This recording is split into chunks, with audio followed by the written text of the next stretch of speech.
Thank you for joining us for today's webinar, Advanced LARC Topics for Providers, Difficult and Complex Insertions. My name is Jessica Monmany, and I am the Senior Education Associate at ARHP. I will be moderating today's webinar. Before we begin, I would like to share how you can receive continuing education credits for this webinar. In order to receive credits, you must take the pre- and post-test. If you have not yet taken the pre-test, please click the link provided to you in the reminder email or via the webinar's chat box. About an hour after the conclusion of the webinar, you will receive an email from Caitlin Borthwick, ARHP's Communication and Education Associate, with a link to the post-test survey. Your continuing education certificate will be generated upon completion of the survey. In 4 weeks, you will receive another email with a link to a follow-up evaluation. We ask that you complete this evaluation to let us know how you have incorporated what you've learned during this webinar into your work. Completing the pre- and post-test, as well as this follow-up evaluation, helps ARHP ensure that we continue to meet your educational needs and interests. Thank you in advance for your time and feedback. At this time, I would like to introduce Dr. Wendy Grube, today's presenter. Wendy Grube currently serves as an Associate Professor and Director of the Women's Health Care Nurse Practitioner Program at the University of Pennsylvania. Dr. Grube completed her BSN at Pennsylvania State University and received her MSN and PhD from the University of Pennsylvania. She has been a nurse practitioner for 27 years with extensive experience in the field of women's health. She has worked to improve gynecological care for uninsured and underinsured women through the establishment of Nurse Practitioner Associates, an NP-owned and managed private practice, as well as providing care in a variety of community-based settings. In addition, Dr. Grube is currently working as a nurse practitioner and colposcopist for the Allentown Women's Center and is a preceptor for nurse practitioner and midwifery students. Dr. Grube's full bio is available on ARHP's migraine webinar web pages. We're thrilled to have her with us today, and I'll hand it over to her. Dr. Grube, you have the floor. Thank you so much. What I'd like to say at this point is I'm thrilled to be here again and reviewing this information. I have nothing to disclose in terms of conflicts, and I would also like to recognize the fact that this presentation is made available to us through an educational grant by activists Bayer, Medicines 360, and Merck. The objectives for today's session is really to review the different LARC methods and talk about issues that are essential to effective use, which includes counseling, pain management, the actual hand skills and insertion skills, especially in complex situations, and then follow-up.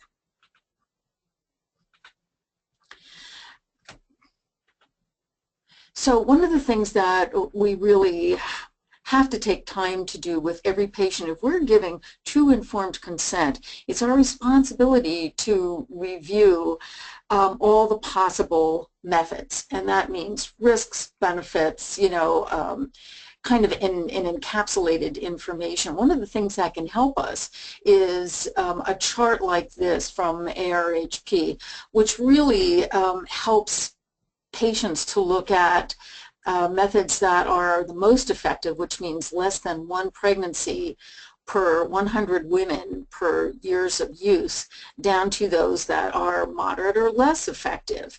I think patients sometimes are not aware of actual statistics that support advocacy, so it's our job to really talk to them about that. These charts are very helpful. And the other thing that these charts help to identify is that the LARC methods, implants and intrauterine contraception, have efficacy rates equivalent to sterilization. So one way that we can frame this is just saying that these are really being looked at like reversible methods of sterilization.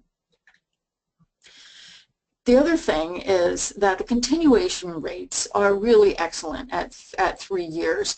Of the intrauterine contraceptive users, 70% at 3 years still kept their method of contraception, as compared with only 31% of those who were using non-LARC contraceptive methods. And among the implant users, close to 60% of those continued with the method, as compared to 31% of non-LARC users. And this is very important because it reflects satisfaction with the method. So, you know, these data were taken from a choice study in which a large number of women were offered any method of contraception that they desired for 3 years without barriers of access or affordability. And the interesting thing there is approximately 75% of the people who were offered all methods of contraception chose LARC methods.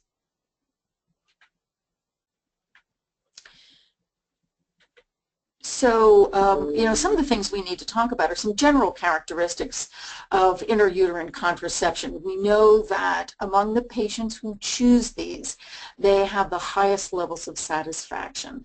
There's also a very rapid return to fertility, which is very important when compared with more other moderate acting methods such as the injectable contraception.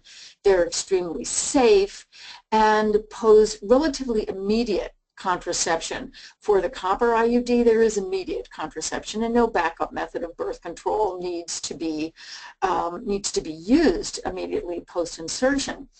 We will talk about the levonorgestrel containing intrauterine contraceptives and the possibility of backup that's needed with them. They also are something that are pretty much considered forgettable methods of birth control.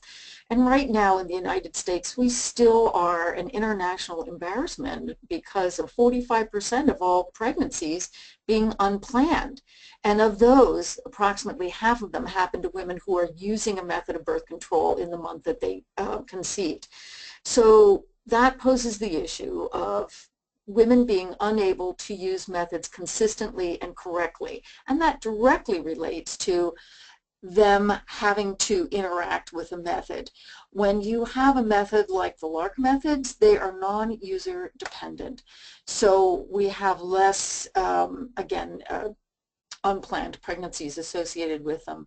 They are also highly effective and really low maintenance use. And that's what we really need to look at. So in terms of the mechanism of action, and this is something that if you're all practicing clinicians, I'm sure that you're well aware of, you need to know that of the intrauterine contraceptives, their main mechanism of action is not ovarian suppression. And this is important when you're looking at individuals who have concerns about decreased libido because of suppressed HPO function. So how they work is the copper IUD. The copper actually is toxic to oocytes as well as motility and viability of sperm. So its primary function is to inhibit fertilization. The same thing with levonorgestrel containing devices. Like any other progestin-only method, they really increase the cervical mucus thickness that inhibits sperm motility and permeability, you know, to be able to penetrate into the endometrium. It's possible that there may be a secondary mechanism that is implantation, but you know, right now the focus is on the primary mechanism of action, which is inhibiting fertilization. So they really are not abortifacients, which is one of the concerns that some groups may have. In terms of the copper IUDs, again, the copper ions are toxic to oocytes and to sperm. It's approved for 10 years of use, but we know, looking at European data, that it's effective for up to 12 years.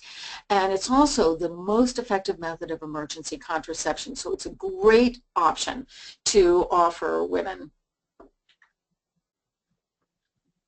There are right now 3 actual types of levonorgestrel containing systems. One is the 52 milligram levonorgestrel device, which there are 2 of them, Mirena and Liletta are their brand names, and they release approximately 20 micrograms of levonorgestrel a day. The Mirena is approved for 5 years. The Liletta currently is only approved for 3 years, and I believe that's mostly because that's all the data that they have at this time, and it was released rather quickly in order to provide an inexpensive intrauterine device for family planning agencies. The 13.5 milligram levonorgestrel device, which is the Skyla, only releases about 14 micrograms of levonorgestrel a day, and it's approved for 3 years at this point. You'll notice that it's got a small silver band underneath the arms of the device, and that's to identify it to differentiate it from the Mirena and Liletta. We also now have another device, but the Liletta has a new inserter in the past. It had a different type of inserter, which is closer to that of the copper IUD, and this is now the new inserter makes it's one-handed use.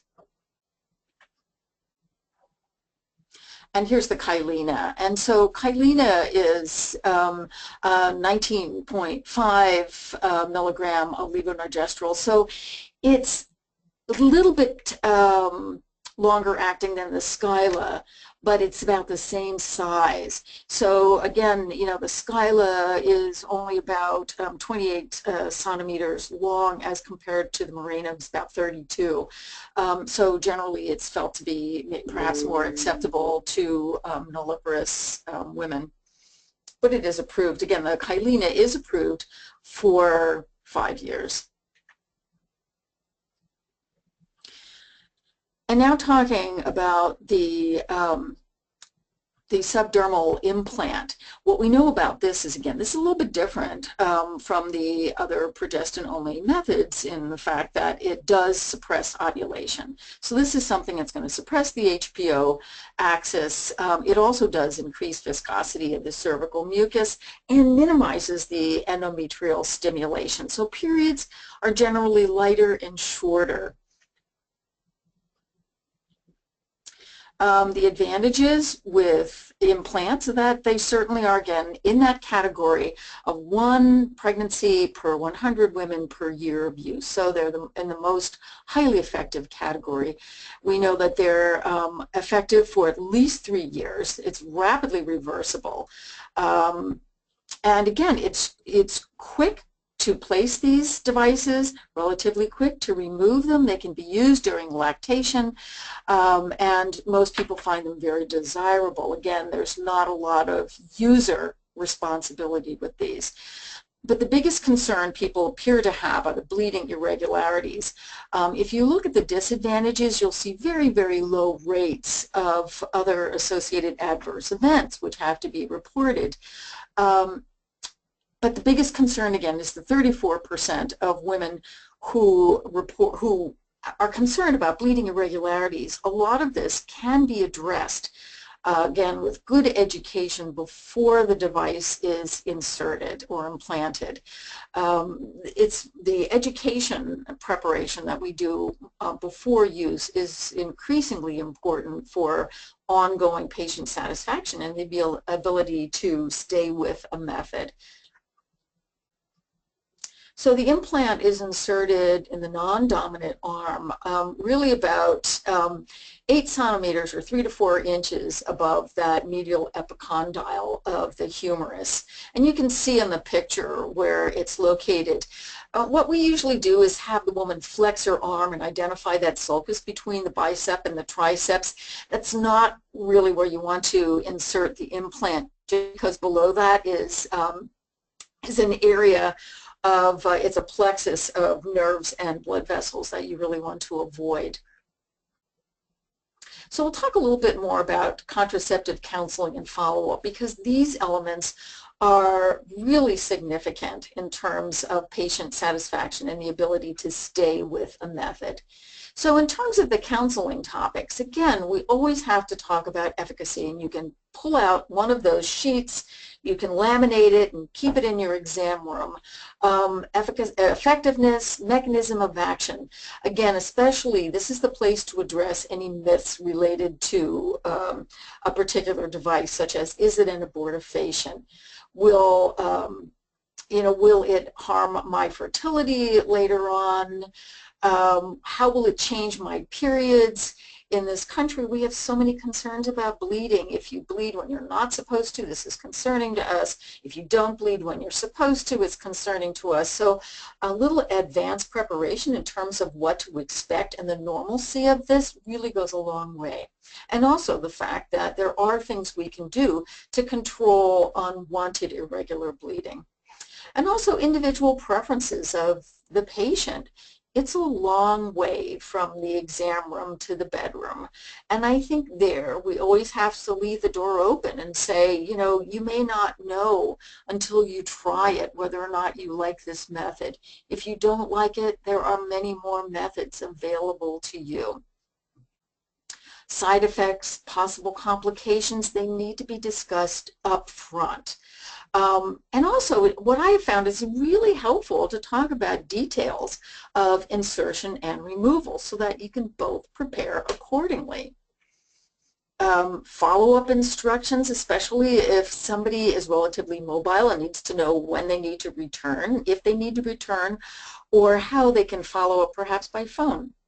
And also the use of condoms with new partners.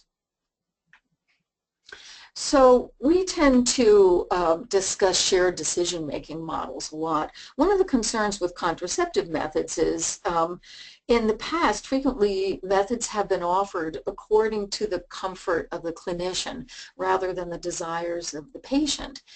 And I believe very strongly in recognizing the patient that I work with as an expert in her own life. We as clinicians may be experts in medical information, but how that is being translated into the life of the woman, really is up to her.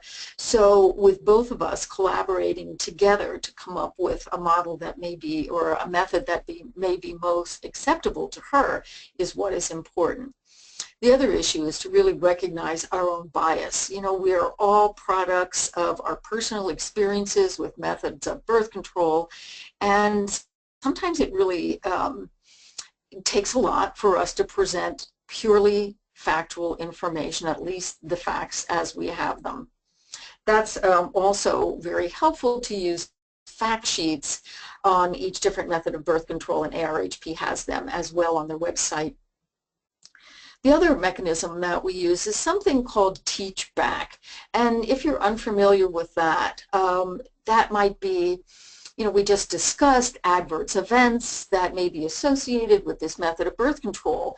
What side effects do you think might be of concern to you? And talk to me about that. Tell me about that. What are your thoughts about protection from sexually transmitted infections? How would this affect you? So really getting them to actually think about, process, and give you back some information that is specific to them can be very helpful. One of the most important issues is the one key question: would you like to become pregnant in the next year? And from there, discussions can go on about, what are your life plans for a pregnancy? What do you need in a method of birth control? Do you just need something for a couple of months, or do you really need a highly reliable method of birth control that's going to prevent unintended pregnancy in the next year or few years? So now we'll talk about insertion of the intrauterine devices. So in the past, again, and some clinicians still prefer this, we used to discuss insertion with menses, mostly because we were afraid of putting them in somebody who could potentially be pregnant. So what we know, though, now is just because a woman is bleeding doesn't mean that she's not pregnant. But there are some pros in terms of, being more sure that a patient is not pregnant if they have what appears to be a normal period. The problem is trying to schedule for that patient and avoiding an unplanned pregnancy, until we can get her in. Another time that seems to be very convenient for the clinician, again, not so much for the patient, is mid-cycle, just because the os appears to be open a little bit more at that time, and it may minimize any types of resistance. However, you still need to rule out pregnancy, and again, any time is most convenient for that patient. I think we really have to be concerned about convenience for the patient. It can be put in any time that you're reasonably certain that that patient is not pregnant. And if you look at the new selected practice recommendations that the Center for Disease Control just published, they have some very good guidance on how to identify or be reasonably sure that the patient is not pregnant at the time. After cesarean delivery, the IUDs can be inserted immediately afterwards. The issue with that is the strings may not be visible for a follow-up visit. And post-placentally, they can be placed by device or by hand. It's extremely convenient. However, there's a slightly increased rate of expulsion, as you can see on the chart. So the timing of insertion, this looks like a really busy slide. However, it's actually pretty easy to follow. So the first thing to do would be identify the first day of her last period. And again, this process is described in the selective practice recommendations that was just published a few months ago. If the first day of her period was less than 7 days ago, you can go ahead and insert her device right away. If her period, first day of her period, was more than 7 days ago, a urine pregnancy test is helpful. But the big question is, has she had any unprotected sex since that last menstrual period? If no, you can go ahead and insert the IUD. If yes, we can offer her another method, a short-term method to be used until, or abstinence, until you can bring her back, usually in about a few weeks, and repeat a pregnancy test. And if it's negative, you can go ahead and insert that IUD. Or she can use a barrier method. So a question has arisen and seems to periodically arise is, do we need to give antibiotics prior to or concomitant with IUD insertion for prophylaxis prevention of pelvic inflammatory disease? And the data is pretty clearly no, that they're not shown to reduce the risk. And actually, there's a very small risk of infection after IUD insertion, and if it does happen, it's likely to happen in the first 21 days, and that might be because of a subclinical chlamydia or gonorrheal infection of the cervix at the time of placement.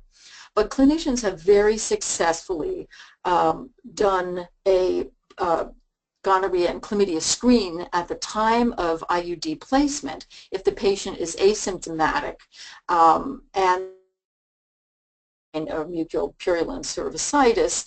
You can go ahead and place that IUD, get your NATs at that time, and usually the turnaround time for results on the chlamydia and gonorrhea NAT testing is very quick, within a matter of a few days, and so you can initiate treatment if the tests become positive. So we'll talk a little bit about insertion steps, and this is really important in order to avoid, again, complications associated with insertion. So a pelvic exam, a good pelvic exam, needs to be done ahead of time to assess, really the size, the position, any nodularity, any defects that you can identify in terms of architecture with the uterus. The next step would be to insert the speculum, cleanse the cervix with betadine or Hibiclens, and then apply a tenaculum. And I know that clinicians, especially beginning clinicians, are really concerned about using a tenaculum because it's uncomfortable. But there are techniques that you can give the woman to help her breathe through that And generally speaking, the discomfort associated with the tenaculum use diminishes a little bit during time and as you proceed with the IUD insertion. So for instance, again, I think be careful with language. I think that verbal anesthesia goes a long way. I also tend to use Hurricane, which is 20% benzocaine gel that I apply to the cervix and the cervical area.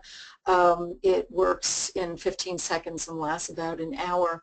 But I tell women that because the uterus is a curved organ and I need to put a relatively straight inserter into that curved organ, I need to attach an instrument that needs to hold her cervix so I can pull her uterus straight. And I think the concept of holding on rather than puncturing, I think is important in terms of language. I also, again, tell her once, she may feel a little cramping, but to breathe through it and that it will gradually diminish in intensity. In terms of sounding the uterus, this is really important, not only to establish the depth, but can also help you identify any structural deviations inside the uterus. So when you have the sound in there, just slight movement from side to side or up and down can help identify something like a uterine septum or a fibroid. And then don't load the device until you are ready to insert it. One of the problems is that these devices have arms with memory, with positional memory. And so if you load them too far before inserting them, the arms will not then drop down to the appropriate position. And it can affect placement. So load the device right before you're going to place it, and that's when you would put your sterile gloves on. And then place the device and cut the strings. And one of the recommendations that I find that most IUD experts actually have is to cut those strings at about 3 to 4 centimeters and tuck them back behind the cervix. You can always make them shorter if need be, but you cannot make them longer. And so one of the issues is if you cut them too short, you'll have two kind of little pricky ends that stick out and can bother a partner.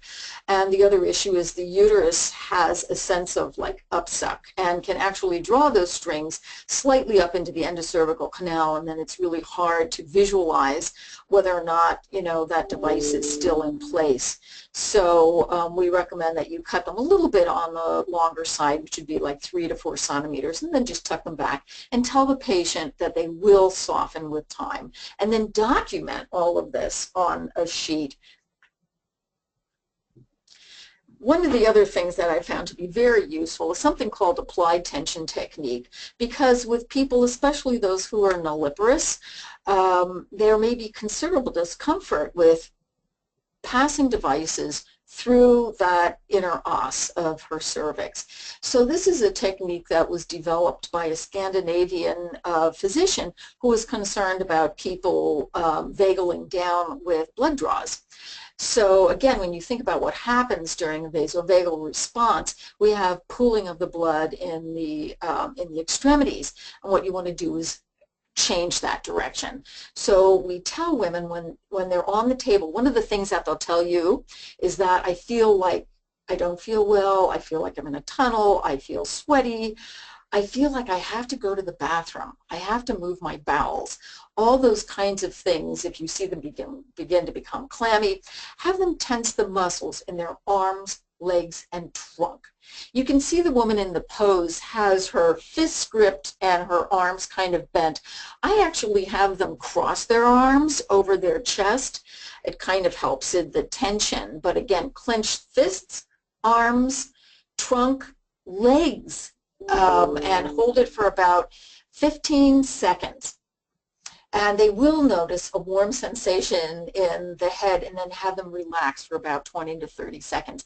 I actually breathe it and count it right through with them. And then they can repeat that about 5 times, and it usually turns around or prevents a vagaling down response. So other things, tricks of the trade. So with a narrow stenotic cervical os, the new selected practice recommendations do talk about some strategies that you can use. They talk about non-steroidal anti-inflammatories, 600 to 800 milligrams of an NSAID, like ibuprofen, about an hour or so prior to insertion helps. Paracervical block can be used for pain. In terms of the misoprostol side effect, studies have really looked at this, and they found that in the most situations, it really didn't have any significant superiority in terms of, or efficacy in helping us insert IUDs unless there was somebody with a failed insertion due to a very stenotic os. So they're recommending that to avoid it unless you absolutely need it. But it doesn't seem to have any great benefits, and the risks might be greater than the benefits. So the other thing that you need to do is make sure that you can adequately visualize the cervix, and that means, if that means getting a wide speculum or getting a very long Peterson or a wider Graves, or there are things you can do with putting a glove around or using blades to the side. If somebody has lax vaginal vault, you can certainly do that, but also make sure that you have good light. There are some people who prefer an ultrasound to check IUD placement, especially if you have someone with, really significant cramps and, after insertion, and you're really concerned about proper placement. What we know is that the copper T kind of lights up visually, and it's easier to see. But when you're looking at the levonorgestrel unit, what you're going to look for is actually the blockage of this, the sound waves going through. So it's that shadow from the sound waves, inability to pass by the device. Not many of us have 3D ultrasounds available, but if you're really concerned about a possible perforation, a 3D ultrasound can help make this much clearer than the units that we normally have at the bedside. So again, for obese patients, 4-bladed speculums, large Graves, retractors, lots of things that you can do. There are also positional situations. If you have a woman with a very posterior cervix, sometimes having her do a pelvic tilt can help. So we'll talk a little bit about some of the side effects and how to manage them, because I think that they're areas of great concern for patients as well as practitioners. So again, as we said before, the upfront counseling is really important. How this is going to change things like bleeding or cramping or menstrual flow, and then being able to repeat this at follow-up, and whether or not that follow-up is going to be required in the office, or whether or not you're going to follow up by phone call. Those things need to be discussed ahead of time. So again, I think regardless of what kind of follow-up is going to, is part of your practice, going to be determined by your practice, it's really important to always tell them, please contact us if you notice that your partner can feel the device, or you can feel the device at your cervix. If you feel the string has gotten longer, if you feel severe cramping or bleeding or fever, please let us know. We don't really have data on routine string checks by patients, but I tend to give patient the strings after I cut them off, just the parts that were cut off, and say this is what they feel like, because sometimes their partner may feel that, and that might be interpreted by the patient as the partner's discomfort, when actually they're just not sure what it is they're feeling. So identification and verification of this is indeed what the IUD strings feel like, and that's normal. That will soften with time. You can tuck them behind your cervix. I think that's a very important thing to do. But some patients really like to check their strings, especially if they're women who are using a copper device and tend to get menstrual periods that are heavy with some significant clotting and are concerned about passing the IUD. So again, with side effects, make sure that they know to call, and also tell them that some of this gets better with time. And this is what's really important to reinforce at a follow-up visit. I think on the initial visit, when you're inserting the device, people can only hear so much, and they take home only so much, and mostly around the immediate event of the IUD placement. But I think it's really important at the follow-up to ask, how is your bleeding? How are your cramps? If it's the subdermal device, how is your arm? Let's take a look at it. And those kinds of things, so that you make sure that the patient is satisfied, and if not, if they have concerns about bleeding patterns, that you can really discuss this. So management of cramping with IUDs. Again, for mild to moderate, the NSAIDs are really the most effective. And Tylenol generally doesn't seem to work very well, but nonsteroidal anti-inflammatories do work. If it's severe or prolonged, and by prolonged we're talking about over 6 months, and they're still having cramping that is just unacceptable to them, or bleeding, if the bleeding seems to be heavier, or if the cramping is at any point where they cannot be comfortable in any position, I think you really need to evaluate that person. What we know is that the majority of the perforations happen at the time of insertion, although most women are not symptomatic at that time. So pay attention to somebody who's complaining about severe or prolonged discomfort or bleeding. And heavy menstrual bleeding, again, over 6 months. And heavy bleeding is such an individualized thing, but what you're looking for is patterns here and acceptability.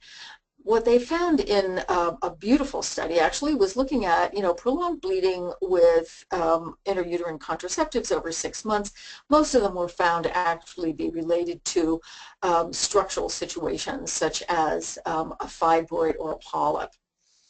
So, and again, if this persists, ultrasound to evaluate proper positioning is also indicated, just again to make sure that this isn't a device that is not properly situated.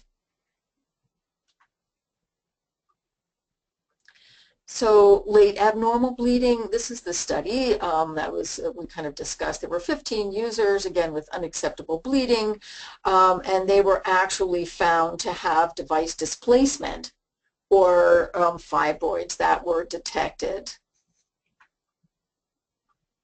So bleeding with a copper IUD, again, anticipatory guidance that this tends to be highest in the first year of use, and it does tend statistically to decrease over time, and that's something that can be of some comfort. And again, nonsteroidal anti-inflammatories can actually decrease menstrual bleeding for people who have concerns about bleeding with devices.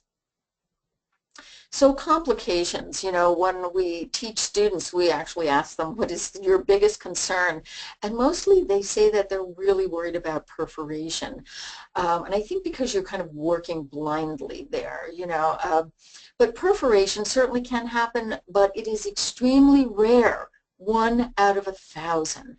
And it's mostly associated with people who are inexperienced clinicians, or people who tend to not follow correct insertion process. So again, be very observant for severe bleeding, abdominal cramping a few days after insertion. May not happen on the day of insertion. Irregular bleeding, pain with sex. The device actually might be lower in the lower uterine segment or down in the endocervical canal, especially if the partner can feel it. Any fever, chills, or discharge, again, there is the slight possibility of an infection in those first 21 days, especially if you haven't any results from STD testing.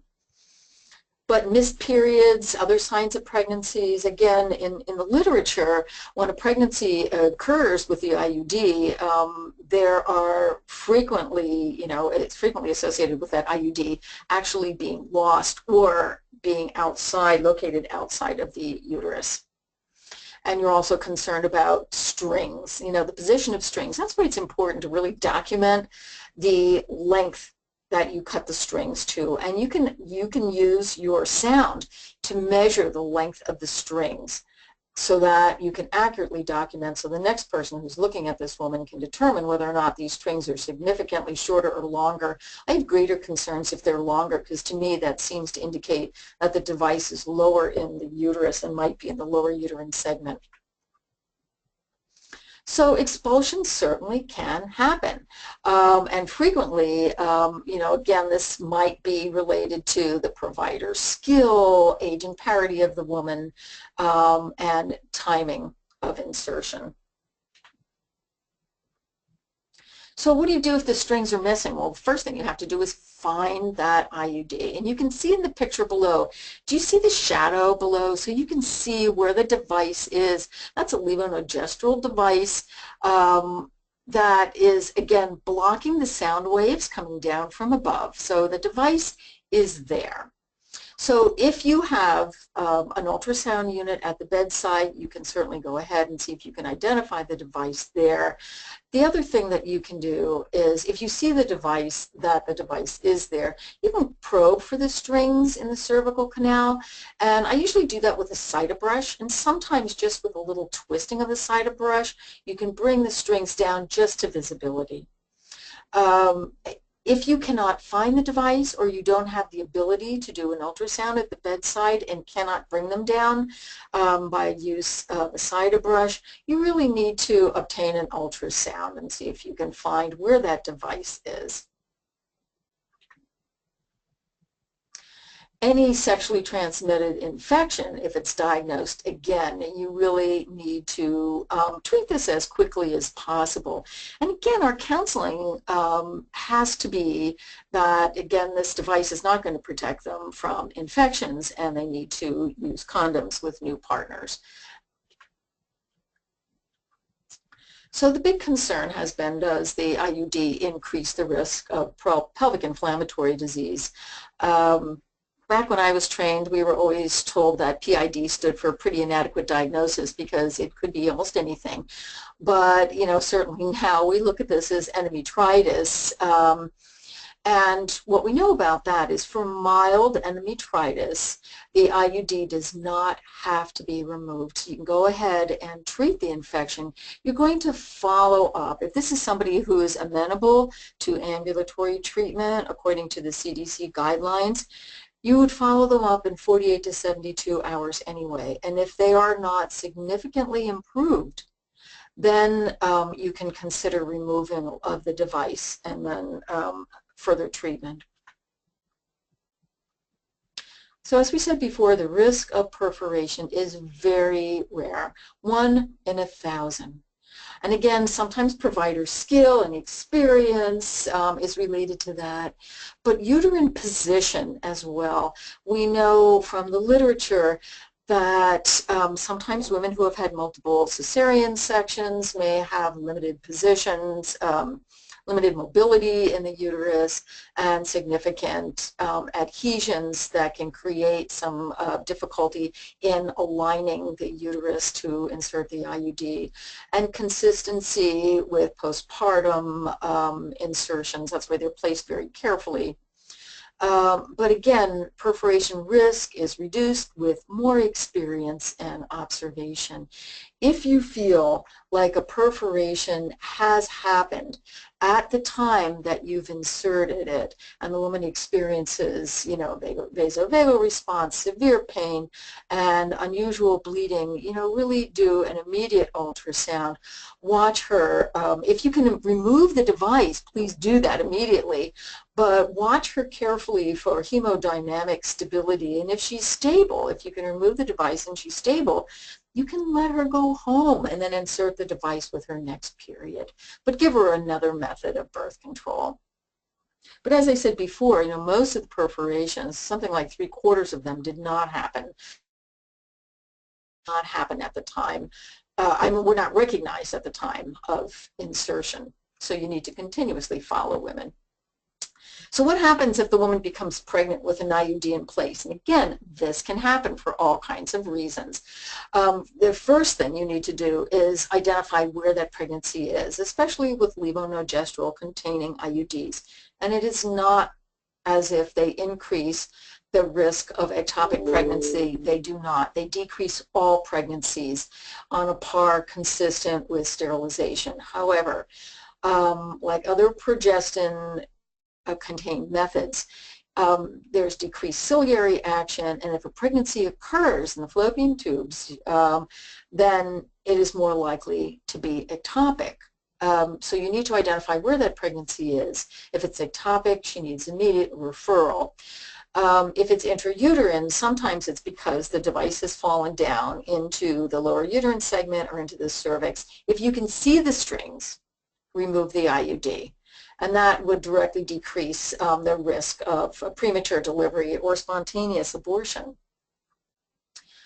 So we've all heard the urban legend of the baby being born with the IUD in its hand, and that can't possibly happen. The IUD is extra amniotic, and it's nowhere near that newborn's hand. So what we also know is that there's no increased risk in birth defects associated with the copper-containing IUD. So here are some other resources available for you. Now again, for more information about pregnancy, if you can't find those strings, you need to have a discussion with the woman about, risks, and that she needs to contact you if she develops any unusual bleeding or pain once that if that IUD is still in place along with the pregnancy, and she needs to be followed very carefully. You got to find out where that IUD is. Here are resources available for clinicians, and more resources here available for you. Bedside is excellent for especially adolescent patients. So right now, I would love to take any questions that you may have.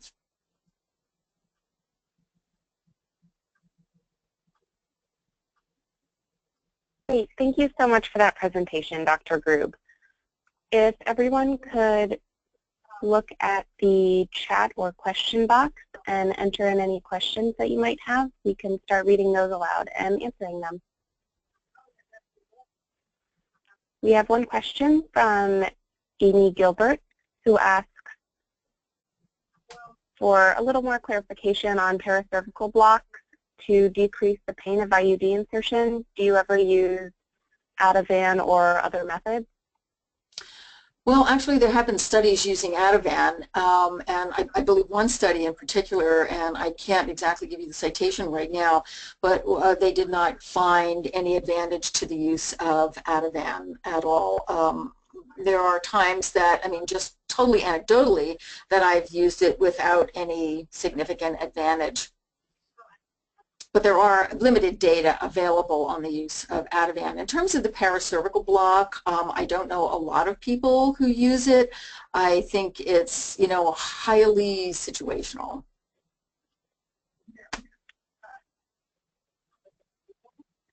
Great, that makes sense.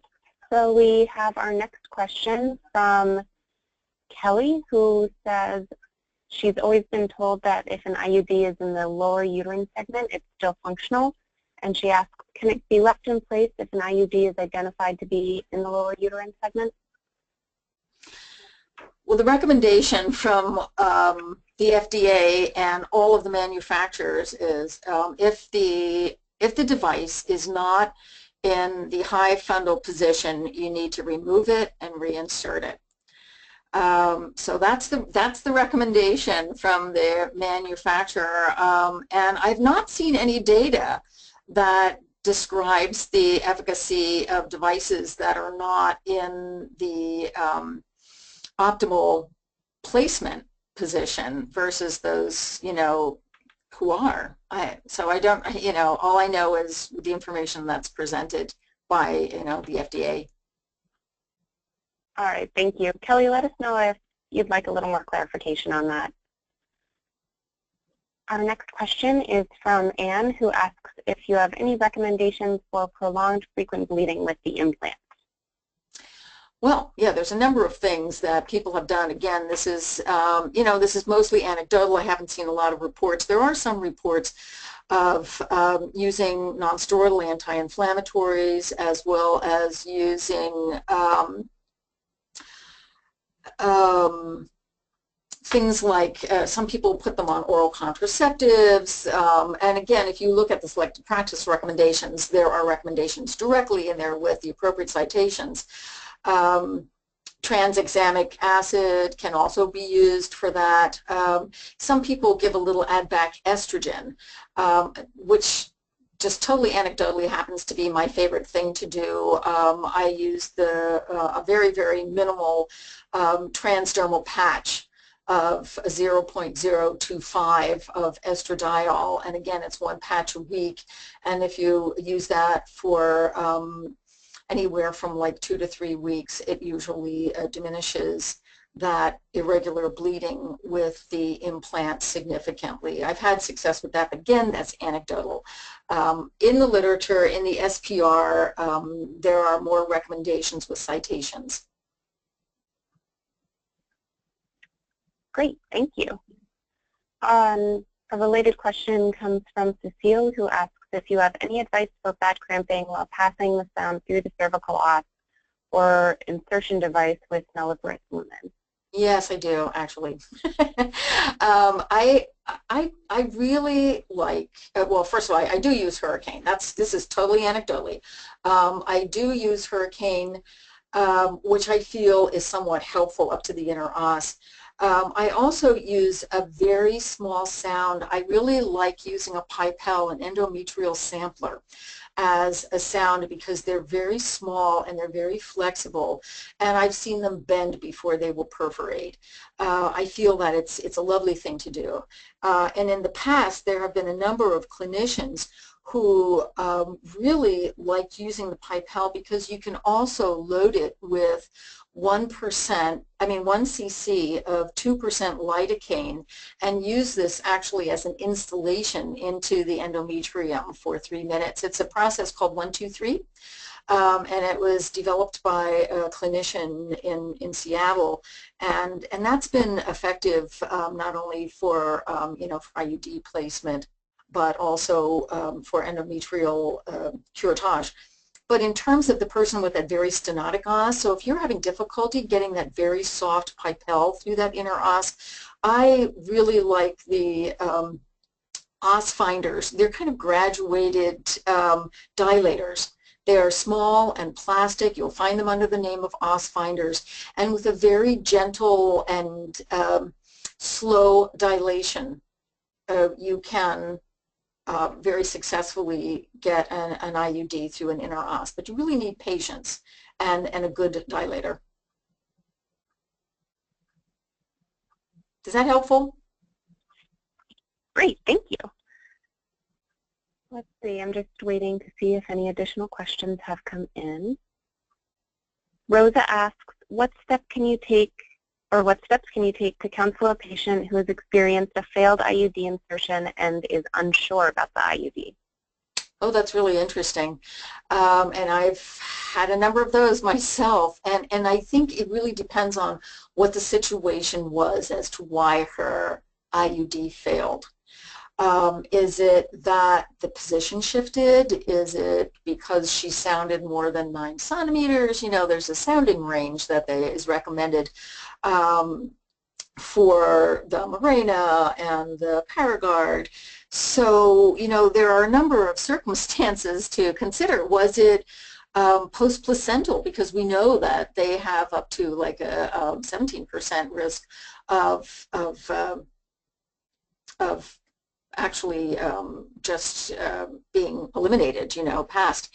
So was it expulsion? Was it that it was in the lower uterine segment and they got pregnant? Oh, we've seen a number of those happen. So it really depends on what the situation was, and it also might depend on the device itself. We've had actually a few people who had a partner feel something in their along their cervix, and they pulled the strings and they pulled the unit down into the lower uterine segment and partially into the cervix, you know. And at that point, again, you know, this is kind of related to the other question, does the device still work if it is not in the high fundal position? We don't really have good data on that, but we've seen some pregnancies related to that. So, you know, that's another possibility. So it really depends on what the situation was that caused the device to, or that caused the pregnancy to happen when someone had a device.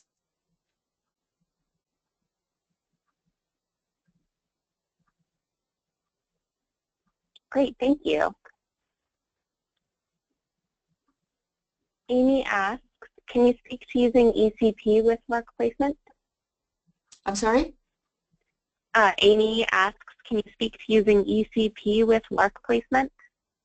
Oh, okay. Well, that's a really good question, too. And in the U.S. selected practice recommendations, there's a conversation about this. So it depends on what ECP you use. So, you know, if you have somebody who feels that, well, who tells you that they've had unprotected sex, and you're not sure whether or not they are pregnant or could be pregnant, you want to give them emergency contraception. First of all, kind of, you know, the timing has to be right according to whether or not you're using the Plan B or ulipristal. But what we know, again, if you're asking how soon after using that ECP can you insert a device, that depends. You know, if you're inserting a transdermal device and you're using ulipristal, you have to wait, I believe it's 7 days. It's either 5 or 7 days. Anyway, it's in the selected practice recommendations for the insertion of the device. But you need to, it's a, you know, ulipristal is a anti-progestogenic agent, so you have to wait a period of time before efficacy.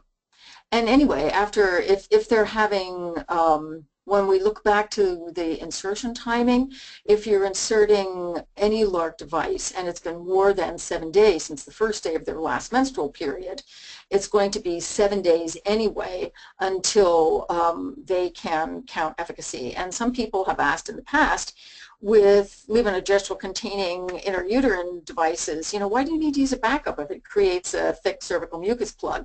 And I think the concern that was listed in the MMWR and the SPR guidelines is that there still may be some, you know, if there was recent sex, there may be some semen in the genital tract that could cause an unintended pregnancy if you didn't use an additional method of contraception with it for 7 days.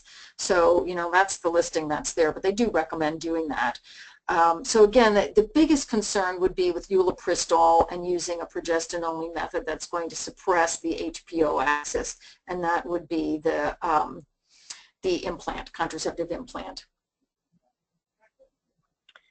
Great, thank you. I think we have time for just one more question, and it comes from Emily, who asks if you have any insertion tips after confirming fundal placement to make sure the IUD doesn't start coming out when the inserter device is removed. Well, that's a great question too. So because it's one of the most common mistakes that people tend to make when they're new at inserting devices, and it's mostly related to the copper device, because there is the insertion tube and then there is the solid white rod that's in there. And the most important thing to remember is you don't remove them both at the same time, because the string can actually become wrapped around the rod and drag the device down to the lower uterine segment. So you need to hold the insertion tube carefully in place while you remove that white rod first, and then slowly and carefully remove the insertion tube afterwards. Now, with the levonorgestrel systems, the most important thing is to make sure that when that little thumb holder device is pushed down to the bottom, that you hear the click and release of the strings. You really want to make sure that those strings are thoroughly released before you start removing the inserter, or you will drag the device right out with your inserter. So those are the best recommendations that I would have. Great, thank you so much. And thank you again for the presentation and for joining us today.